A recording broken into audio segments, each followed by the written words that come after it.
LV Kelani ni bawah RM6,000 sahaja. Ini adalah LV Kelani Epi Leather.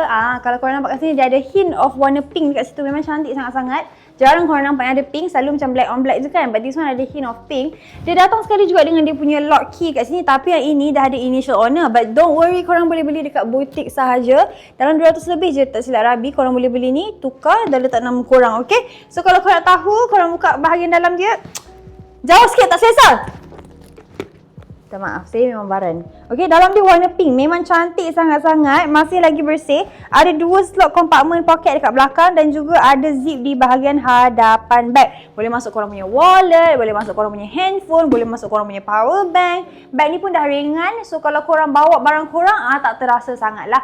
Okey, so kalau korang nakkan info lebih lanjut, kedai kita ada di Wangsa Maju. Kita buka daripada pukul 10 sampai pukul 5 setiap hari. Dan kita provide installment plan daripada 1 hingga 60 bulan.